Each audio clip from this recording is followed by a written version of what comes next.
Lui, c'est Sergio Anatole, et aujourd'hui, il va vous parler d'un phénomène extraordinaire, le e-recrutement. Et oui, à l'heure du web 2.0, le recrutement prend une toute nouvelle forme. On peut alors parler de recrutement digital. De nouveaux outils apparaissent et se montrent plutôt efficaces. Plus besoin d'envoyer ses CV par la poste, on peut maintenant candidater en ligne ou encore mieux sur les réseaux sociaux. Ainsi, cette évolution est à prendre très au sérieux et représente un réel défi pour le département des ressources humaines. Ah bon? Mais pourquoi? C'est simple, les générations Y et Z, aussi appelées Digital Natives, c'est-à-dire vous, arrivent de plus en plus sur le marché du travail et imposent aux entreprises de repenser leur stratégie de recrutement. Du coup, les RH doivent trouver le moyen d'attirer et de retenir des talents toujours plus exigeants.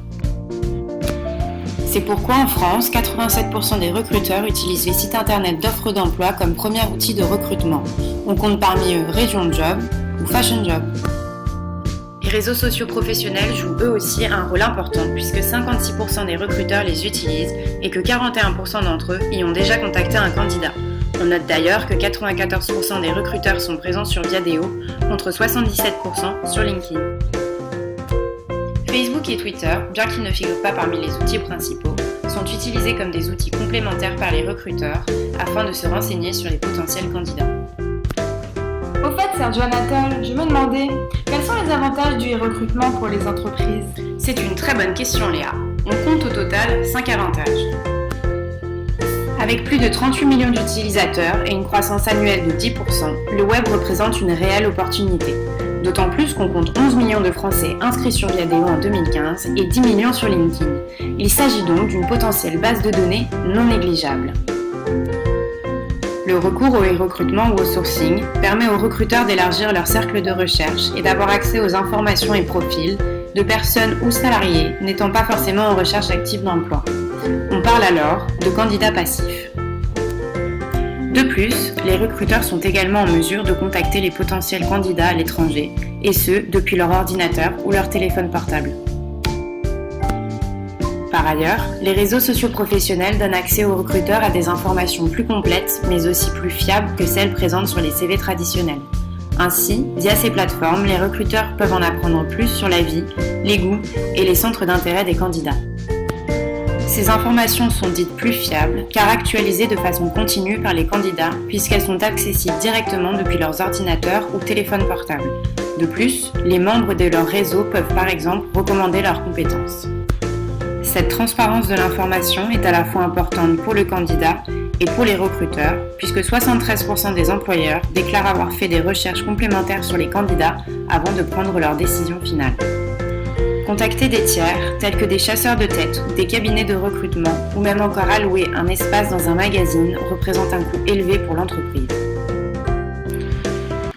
Le e-recrutement via les médias sociaux représente un réel avantage, notamment en termes de coûts. En 2013, 85% des entreprises allouent moins de 5% de leur budget ressources humaines aux réseaux sociaux. Le sourcing sur les réseaux sociaux professionnels permet également un gain de temps et de stockage. En effet, via ces plateformes, le recruteur cible et segmente lui-même ses recherches, ce qui réduit notablement les candidatures non pertinentes, et par conséquent, la marge d'erreur. Enfin, vient la possibilité de développer sa marque employeur. Ah, mais c'est quoi la marque employeur? La marque employeur désigne l'ensemble des problématiques liées à l'image de marque et à la réputation de l'entreprise vis-à-vis de ses employés ou salariés potentiels. L'objectif est donc de rendre la marque séduisante en tant qu'employeur. Et quel est le rôle des réseaux sociaux dans tout ça? Ils permettent aux entreprises d'augmenter leur visibilité et de soigner leur image en actualisant des informations en ligne. Ces informations peuvent concerner leur mission, valeurs ou encore leur engagement dans une politique de RSE. Une bonne marque employeur permet de recruter plus de talents, mais aussi de les fidéliser. Aurais-tu un exemple d'entreprise qui utilise le recrutement? Bien sûr, L'Oréal représente le parfait exemple de l'entreprise innovante. Sa transformation digitale s'est faite dans tous les rouages de l'organisation et le département des RH n'y a pas échappé. Cette digitalisation leur a permis de ne plus externaliser le processus de recrutement et de gagner en efficacité. En effet, grâce au sourcing, L'Oréal fait partie des premières entreprises à avoir orienté ses activités de recrutement sur les réseaux sociaux professionnels avec plus de 500 000 followers sur LinkedIn. L'Oréal a totalement repensé sa stratégie de recrutement. L'entreprise utilise les réseaux sociaux professionnels, bien sûr, et a même créé une application mobile appelée TalentTube. Il s'agit d'une plateforme très innovante sur laquelle les candidats postent leurs vidéos et essaient de faire un maximum de buzz. Celle ayant le plus de succès permettra aux candidats d'obtenir un entretien. Mais ce n'est pas tout. L'Oréal a également mis en place un serious game appelé Reveal, organisé chaque année. Il a pour but de mettre les candidats en situation de travail afin d'évaluer leurs compétences. Enfin, l'entreprise encourage les candidatures écrites en emoji. Surprenant, non ? Les outils digitaux représentent donc une place importante au sein de la stratégie de recrutement chez L'Oréal. On note notamment que 20% des recrutements annuels sont effectués via ces plateformes. Comme expliqué précédemment, le e-recrutement constitue un réel avantage tant pour les candidats que pour les recruteurs. Cependant, implanter et mettre en œuvre une nouvelle stratégie de recrutement est un vrai défi pour le département des RH. Frédéric Scavenec, DRH chez L'Oréal, souligne d'ailleurs ce challenge, car en effet, cette pratique ne se résume pas à publier des offres d'emploi sur les réseaux sociaux professionnels, mais suppose une transformation de l'état d'esprit de l'entreprise, ainsi que la mise en place d'une stratégie digitale pour tous les recruteurs du groupe. C'est-à-dire, en quelque sorte, de digitaliser le département et de former en conséquence les recruteurs. D'ailleurs, en parlant de challenge, quels sont les principaux enjeux liés au recrutement innovant aujourd'hui ?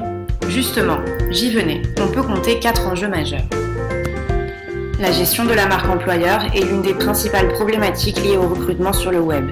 Comme précisé tout à l'heure, il est primordial pour le département des RH de rendre la marque employeur séduisante et attrayante.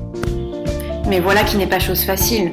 Aujourd'hui, les informations présentes sur les réseaux sociaux sont partagées sans contrôle et relayées très rapidement. Et oui, il suffit d'un seul faux pas pour que la e-réputation de l'entreprise soit endommagée. La transparence de l'information sur les réseaux sociaux professionnels engendre un changement de comportement significatif chez le candidat. Aujourd'hui, le candidat peut se renseigner sur l'entreprise qui l'intéresse et obtenir toutes les informations qu'il souhaite. Ainsi, on note qu'en 2015, 87% des candidats se renseignent sur l'entreprise concernée et 58% ont abandonné l'idée de postuler après avoir consulté ces informations. Un certain risque pour les RH qui doivent alors se présenter comme un employeur de choix auprès des potentiels candidats. Les candidatures en ligne rendent les chercheurs d'emploi de plus en plus exigeants. En effet, Jean-Marc Mickeler, associé DRH chez Deloitte, constate que la motivation d'un candidat décroît au fil du temps passé à s'informer sur une offre en ligne. Au-delà de 48 heures, une absence de réponse peut altérer l'image de l'entreprise du point de vue du candidat. Enfin, la question de l'éthique se pose de plus en plus au vu de la tournure et du succès rencontrés par les médias sociaux comme outil de recrutement. 71% des Français jugent insuffisante la protection des données individuelles sur Internet et 67% des jeunes candidats interrogés considèrent que l'employeur n'a pas le droit d'utiliser des informations publiées sur Facebook. Les employeurs, quant à eux, ne sont pas du même avis et disent s'en servir comme des informations complémentaires. Selon eux, c'est aux candidats de gérer les informations mises en ligne publiquement sur les réseaux sociaux.